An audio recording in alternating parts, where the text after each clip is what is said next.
ఈరోజు ప్రత్యేకంగా కేంద్రంలో ఒక ముగ్గురు మినిస్టర్స్ని కలిచాం, నీతి ఆయోగ్ని కలిచాం. ఒకటి ఫైనాన్స్ మినిస్టర్ గారు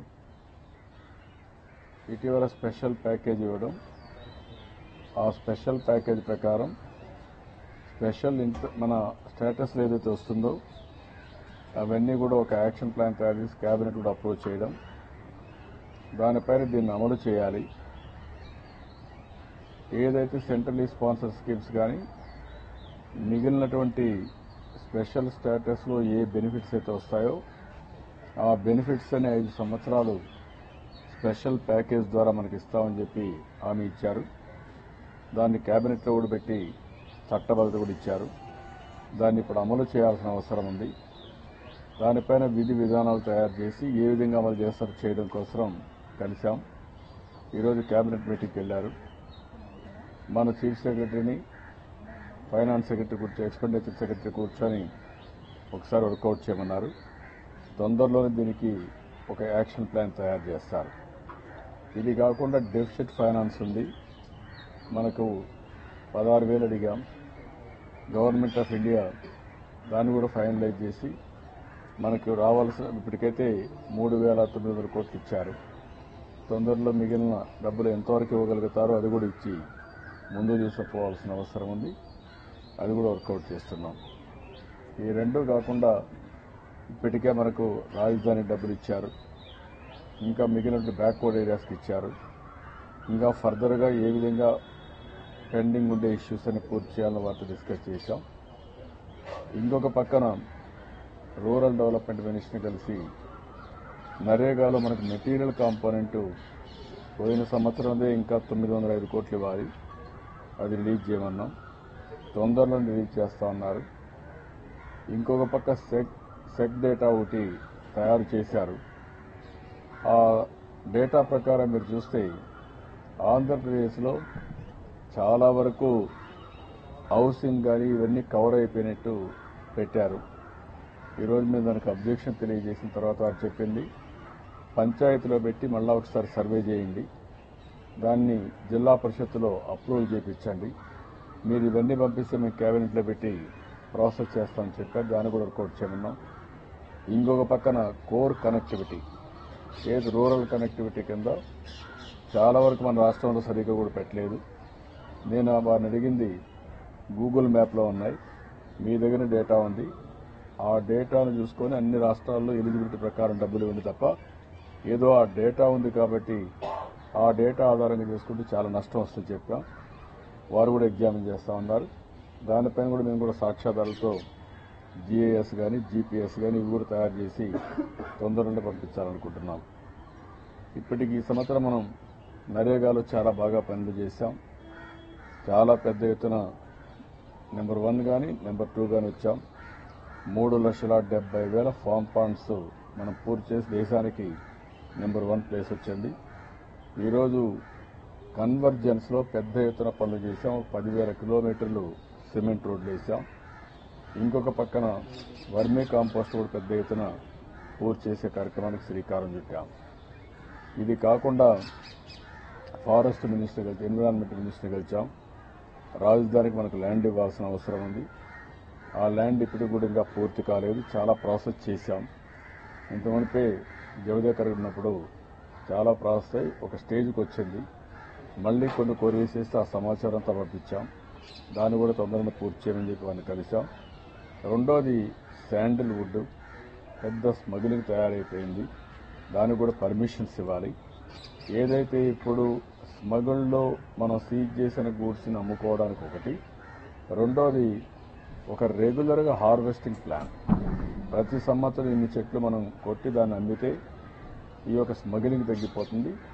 రెండోది మళ్లీ మనం డెవలప్ చేసుకుంటూ పోతే ఇది ఒక పెద్ద అసెట్ కింద తయారవుతుంది. దానికి కూడా పర్మిషన్ ఇవ్వం. ఆ రెండు వర్కౌట్ చేస్తాను హామీ ఇచ్చారు. మూడోది ఏదైతే ఈరోజు ద్వారకా తిరుమల దగ్గర వెస్ట్ గోదావరిలో ఒక 10,000 ఎకరాలు ఇండస్ట్రియల్ టౌన్షిప్కి పర్మిషన్ ఇమ్మని అడిగాం. అది కూడా ఎప్పటి నుంచో పర్మిషన్ ఉంది, ప్రాసెస్లో ఉంది. మొత్తం మనం ఒక ఎక్సర్సైజ్ చేసి దానికి ఆల్టర్నేటివ్ ల్యాండ్ అదే మరి అఫారెస్టేషన్ డబ్బులు ఇచ్చి ఆ ల్యాండ్ ఇమ్మని చెప్పి కూడా రిక్వెస్ట్ చేశాం. ఇది కాకుండా నీతి ఆయోగ్లో కొన్ని ప్రాసెస్ చేయడం కోసం ఏదైతే ఇప్పుడు అర్బన్ ఏరియాలో వరకు ఒక్కొక్క మెట్రిక్ టన్ కాంపోస్ట్కి సాలిడ్ వేస్ట్ మేనేజ్మెంట్కి 15,000 రూపాయలు ఇస్తున్నారు. అది రూరల్ ఏరియాలో కూడా ఎక్స్టెండ్ చేయమని చెప్పి కోరాం. ఏదైతే రూరల్ డెవలప్మెంట్లో చేసిన సర్వేస్ ఉన్నాయో అవన్నీ లోపభూయిష్టంగా ఉన్నాయి, వాళ్ళు కూడా టేకప్ చేయమని చెప్పి ఈ సెక్ డేటా కరెక్ట్ చేయడానికి వాళ్ళు కూడా చేయమని చెప్పి కోరాం. ఇది కాకుండా మొబైల్ కరెన్సీ దానిపైన కూడా ఒకసారి డిస్కస్ చేశాను. ఏదైతే వైస్ చైర్మన్ నీతి ఆయోగ్తో ఒక నెల లోపల వాళ్ళని ఒక ఎక్సర్సైజ్ చేయమన్నాం. మేము ఇచ్చిన రిపోర్ట్ ఎంతవరకు అమలైంది, ఇంకా ఎలాంటి ప్రాబ్లమ్స్ ఉన్నాయి, ఒకవేళ అమలు చేయకపోతే కారణాలు ఏంటి, ఒక ఏటీఆర్ రిపోర్ట్ తయారు చేయడం. రెండోది, ప్రపంచంలో డేటా అంతా కలెక్ట్ చేసి మొబైల్ కరెన్సీ ఏ దేశం ఎంతవరకు వెళ్ళారు, అక్కడ ఎలాంటి ఇన్సెంటివ్స్ ఇస్తున్నారు, మనం ఎలాంటి ఇన్సెంటివ్స్ ఇచ్చాం, మనం దీన్ని లాజికల్గా తీసుకుపోవాలంటే ఇంకా ఏమేమి చేయాలనో అవన్నీ కూడా డేటా కలెక్ట్ చేయమని చెప్పి వాళ్ళని కోరాను. ఆ డేటా కూడా కలెక్ట్ చేస్తున్నారు. అది కలెక్ట్ చేస్తానే మళ్ళీ ఒకసారి మీటింగ్ పెట్టుకుంటాం. ఇప్పుడు ఇచ్చింది ఇంటీరియం రిపోర్ట్ ఇచ్చాం. ఇంటీరియం రిపోర్ట్ ఇచ్చిన దానిపైన యాక్షన్ ఏం తీసుకున్నారు ఒకసారి చూసుకుని ఇంకొకసారి ప్రపంచం మొత్తం డేటా కూడా ఒకసారి కలెక్ట్ చేసి ఫైనల్ రిపోర్ట్ ఇచ్చే మునుపు ఇవన్నీ అధ్యయనం చేసుకుంటాం. 1-2 మీటింగ్లు పెట్టుకొని అవసరమైతే ప్రధానమంత్రి గారితో కూడా కలిసి ఆయన ఇచ్చే ఐడియాస్ కూడా తీసుకొని దీన్ని లాజికల్గా తీసుకెళ్తాం. ఇది పర్పస్. ఈరోజు ఈ కార్యక్రమాల్లో మొత్తం ఈ నలుగురిని కలిసి ఒకసారి ఎక్స్చేంజ్ కానీ వాళ్ళకు మనకు రావాల్సిన విషయాల్లో వాళ్ళతో చర్చించడం జరిగింది. This is in brief. మీరు లాస్ట్ టైం మొబైల్ బ్యాంకింగ్ విషయంలో మీరు లాస్ట్ రిపోర్ట్ సబ్మిట్ చేసినప్పుడు యూసెట్ కంప్లీట్ నెట్వర్కింగ్ కి సిస్టమ్స్ అన్ని కీప్ ఇట్ ఇన్ ప్లేస్ అని చెప్పేసి అది వర్క్ మొదలవుతుంది, అది సైమల్టేనియస్ గా ఉంటున్నారు, అది స్టార్ట్ అయింది. అంటే ఈరోజు ఏంటంటే ఆ రోజు కానీ ఈ రోజు కానీ మా ఉద్దేశం అంటే పేపర్ కరెన్సీ కంటే మొబైల్ కరెన్సీ కాస్ట్ ఎఫెక్టివ్గా ఉండాలి. ఈ ఎండిఆర్ ఇవన్నీ తీసేయాలి. మొబైల్ కరెన్సీలో మీరు చూస్తే కాస్ట్ అంతా కూడా ఏదైతే కమ్యూనికేషన్ కాస్ట్, అదేవిధంగా ఎక్విప్మెంట్ కాస్ట్, ఇంకొక పక్క physical currency paper, printing, wear and tear, security, transportation, మళ్ళా రీప్లేస్మెంట్, ఇవన్నీ వస్తాయి.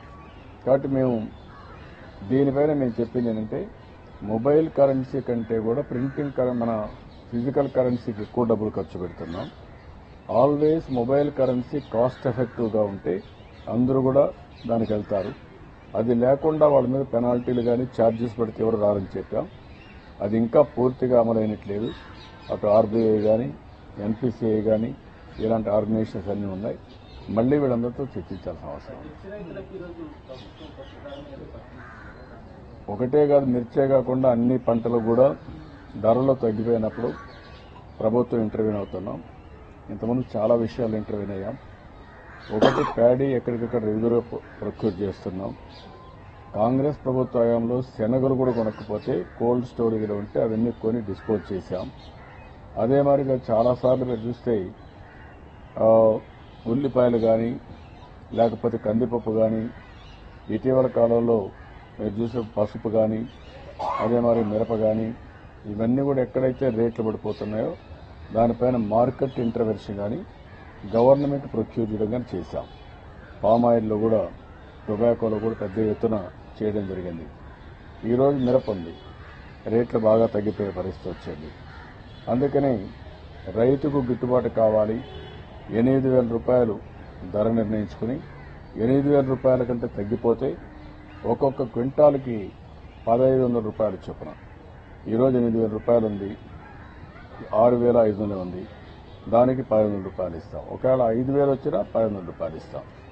ఒక క్వింటాల్కు 1,500 రూపాయలు చొప్పున ఒక్కొక్క రైతుకు 20 క్వింటాల వరకు కొంటాం. అంటే 20 × 1,500 వేసుకుంటే ఒక్కొక్క రైతుకి మ్యాక్సిమం 30,000 రూపాయలు వస్తుంది. అలాంటి బెనిఫిట్ ఇచ్చాం. అది మార్కెట్ కమిటీలన్నింటిలో అమలు చేస్తున్న గుంటూరు కానీ ఇవన్నీ. ఈ దేశంలో ఇంత పెద్ద ఎత్తున ఎక్కడా ఇంటర్వెన్షన్ ఈ సందర్భం ఎక్కడా లేదు. గవర్నమెంట్ ఆఫ్ ఇండియా చెప్పింది ఏంటంటే 5,000 రూపాయలు మ్యాక్సిమం ప్రైస్ పెట్టుకొని మీరు కొనండి. కొనిన తర్వాత నష్టం వస్తే 50% వేసుకుందాం అంటున్నారు. 5,000 రూపాయలు రైతుకు గిట్టుబాటు కాదు. అందుకే మేమేమంటున్నాం అంటే 8,000 రూపాయలు పెట్టుకొని 10,000 రూపాయలు ఇచ్చాం. దీంట్లో మీరు 50% ఇవ్వండి, మేము 50% ఇస్తామని గవర్నమెంట్ ఆఫ్ ఇండియాతో మాట్లాడుతున్నాం. 1,500 రూపాయలు సిరిసగం ఇమ్మని చెప్పి అడుగుతున్నాం. గవర్నమెంట్ ఆఫ్ ఇండియా వర్కౌట్ చేయాలి.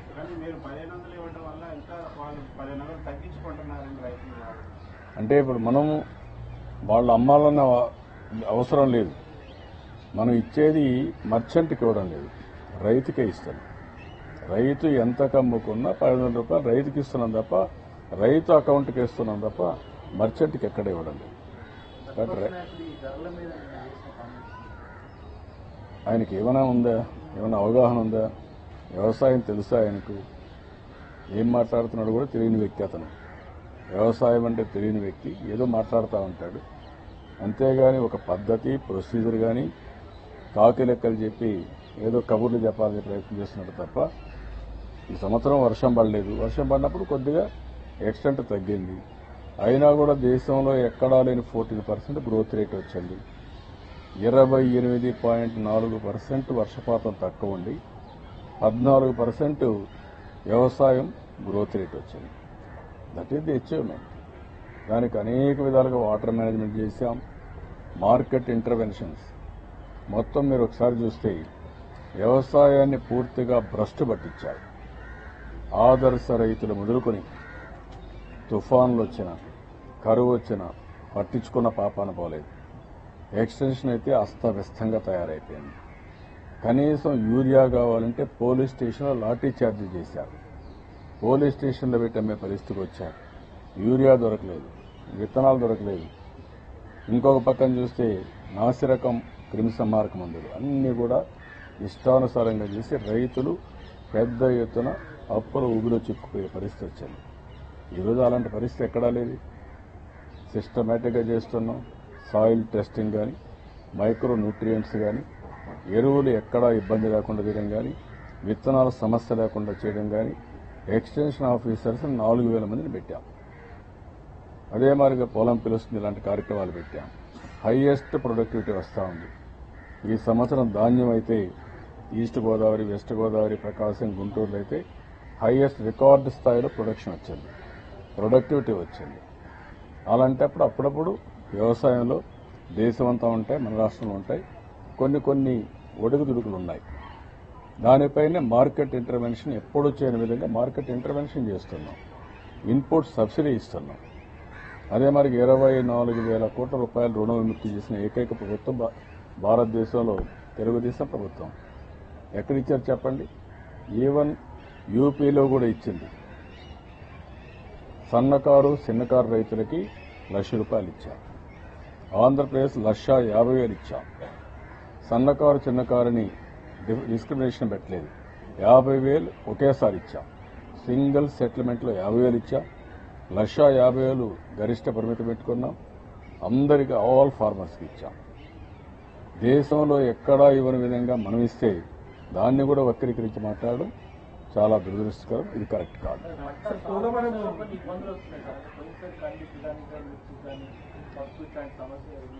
అంటే మన రాష్ట్రంలో వాణిజ్య పంటలు ఎక్కువ వేస్తున్నారు.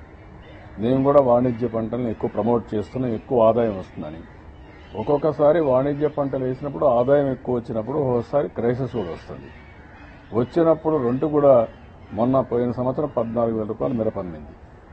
ఈ సంవత్సరం దాన్ని చూసి అందరూ వేసేశారు.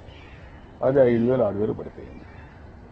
ఈ క్రైసిస్ వచ్చినప్పుడు రైతులు కూడా బాగా వచ్చినప్పుడు ఆనందపడమే కాకుండా ఒకవేళ క్రైసిస్ వచ్చినా తట్టుకునే విధానం ఒకటి, రెండోది రేషనలైజ్ చేసుకోవడం. బాగా రేట్ వచ్చినట్టు అందరూ మిరపేసేయడం. ఆలోచిస్తున్నాం. మేము కూడా ఒక ఎక్సర్సైజ్ చేస్తున్నాం. డేటా అనలిటిక్స్ పెట్టి ఏ పంట వేయాలి, ఎంత వేయాలి, దేశంలో విదేశాల్లో ఎలాంటి వ్యవసాయ ఉత్పత్తులు వస్తున్నాయి, ఒక ప్రిడిక్టివ్ అనలిటిక్స్ చేసి ధరలు ఏ విధంగా ఉండబోతాయి, ప్రొడక్షన్ ఏ విధంగా ఉండబోతుంది, రైతులకు గైడ్ చేయడం, అవసరమైతే నెక్స్ట్ స్టెప్లో రెగ్యులేట్ చేయడం కూడా చేస్తాం. అది కూడా పెడుతున్నాం. డెఫినెట్గా అది కూడా పెడుతున్నాం. మార్కెట్ ఏదైతే ఉందో ఒక కామన్ ప్లాట్ఫామ్ ఉంది, అందులో పెట్టి ఆల్ కమాడిటీస్ ఈ మార్కెట్లో ప్రమోట్ చేస్తాం. పోలవరం ఫ్యూచర్ మీద మీ టైం అనుకున్నట్టుగా నడుస్తుందా? It's getting delay. మీరు 2018 ఏమో టార్గెట్ పెట్టుకున్నారు కదా? 2018కి కెనాల్స్ ద్వారా నీళ్లు ఇవ్వడం, అది ఫేజ్ 1. 2019కి పూర్తి ప్రాజెక్టు పూర్తి చేయడం. ఇప్పటికీ ఆ పందాలను ముందుకు పోతున్నాం. ఇంకా చిన్న చిన్న ఇబ్బందులను అధిగమిస్తున్నాం. అదే మరి గవర్నమెంట్ ఆఫ్ ఇండియాలో మనకు పర్మిషన్లు కానీ ఇవన్నీ కూడా ఎప్పటికప్పుడు CWC, అదే మరి ఇండిపెండెంట్ ఆర్గనైజేషన్స్ అన్ని ఇన్వాల్వ్ అయినాయి. అవన్నీ కూడా కోఆర్డినేట్ చేస్తున్నాం. డెఫినెట్గా అవ్వాలి. చిన్న చిన్న ఇబ్బందులు వచ్చినా అధిగమిస్తాం.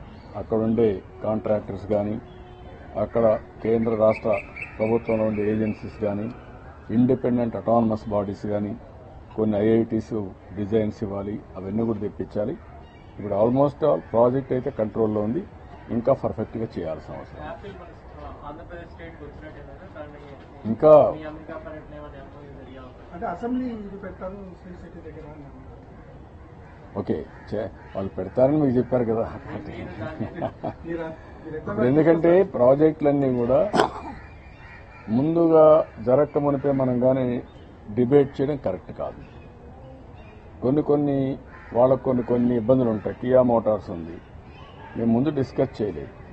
ఎందుకంటే దే నీడ్ సమ్ కాన్ఫిడెన్షియాలిటీ. వాళ్ళకి కాన్ఫిడెన్షియాలిటీ కావాలంటే మనం ముందే చెప్పామనుకోండి, వాళ్ళకు కొన్ని ఇబ్బందులు వస్తూ ఉంటాయి. ఏవి కూడా వ్యాపార నిమిత్తంగా మనం చేసే MOUలన్నీ ఎప్పుడు రైపన్ అవుతాయో, ఎప్పుడు దానికి కరెక్ట్ టైమో ఆ టైంలో చెప్తాం తప్ప న్యూస్ వాల్యూ కోసం ముందే చెప్తే లేనిపోని ఇబ్బందులు వస్తూ ఉంటాయి.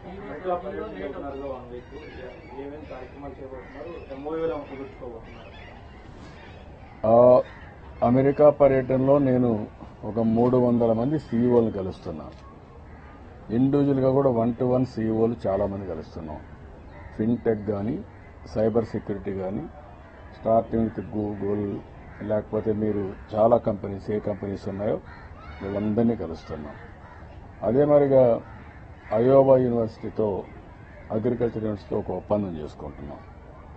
అగ్రికల్చర్లో స్ట్రాంగ్గా ఉండే స్టేట్తో కూడా స్టేట్ టు స్టేట్ ఒక సిస్టర్ స్టేట్ రిలేషన్స్ ఒప్పందం చేసుకుంటున్నాం. అదే మరి కాలిఫోర్నియా స్టేట్తో కూడా ఒక ఒప్పందం చేసుకుని టెక్నాలజీ స్ట్రాంగ్గా ఉన్నారు కాబట్టి వాళ్ళతో కూడా ఒక MOU చేస్తున్నాం.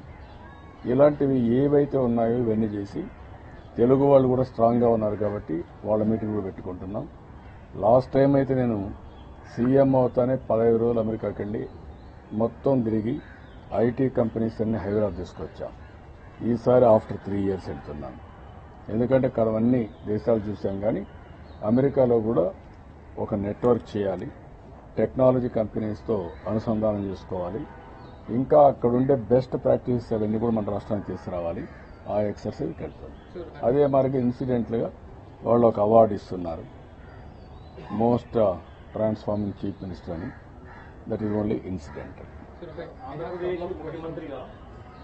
ముఖ్యమంత్రిగా అమెరికా ఇండో అమెరికాకు సంబంధించిన వ్యాపార సంబంధాల కన్వీనర్గా మిమ్మల్ని సమన్వయకర్తగా మిమ్మల్ని అపాయింట్ చేశారని చెప్పేసి సమాచారం నాకేం లేదు. American government American government announce చేస్తున్నాను. నాకంటే ముందు మీకు ఇన్ఫర్మేషన్ ఉంది కాదు. అది నాకు వాళ్ళు ఏం చేశారంటే ఇండియా అమెరికన్ ఛాంబర్స్ వాళ్ళు మోస్ట్ ట్రాన్స్ఫార్మింగ్ చీఫ్ మినిస్టర్ కింద ఒక ఎంపిక చేసి ఒక మీటింగ్ ఒకటి కన్వీన్ చేసి అక్కడ ఇవ్వాలని చెప్పి వాళ్ళు ఒక నిర్ణయం చేశారు. అంతవరకే నాకు ఇన్ఫర్మేషన్ దానికోసం ఉంటుంది. అది ఒకటి ఇన్సిడెంటల్. అదే మీటింగ్లో ఒక 300 మంది CEOలు పిలిపిస్తున్నారు, most important CEOs of different companies. రెండు క్వశ్చన్స్. ఒకటి, first one is can you please explain me about what happened exactly with Niti Aayog and what is the progress? And second one, the TDP government is in alliance with BJP. Can you please tell me what is your reaction on the cow vigilantes which is happening? A lot of people are being killed in the name of smuggling cows and all. So what is your take on that? No, what I am saying, Niti Aayogలో ఒకటి digital economy, mobile currency గురించి మాట్లాడుతూ మేము ఇచ్చిన రిపోర్ట్ని మళ్ళీ ఒకసారి సమీక్ష చేసుకుని అది ఇంటీరియం రిపోర్టు, మళ్ళీ ఫైనల్ రిపోర్ట్ ఇవ్వాలి. ఇంటీరియం రిపోర్ట్ పైన ఏటీఆర్ కూడా డిస్కస్ చేస్తున్నాం. మళ్ళీ అవసరమైతే ఒక 2 మీటింగ్లు పెట్టుకొని ఫైనల్ రిపోర్ట్ ఇవ్వడమే కాకుండా మొబైల్ కరెన్సీని లాజికల్గా తీసుకుపోవడానికి ఏమేమి చేయాలో అవన్నీ కూడా ఎక్సర్సైజ్ చేస్తాం. This is the exercise. ఇక్కడ విషయాలు this not the time. I will talk afterwards. Thank you.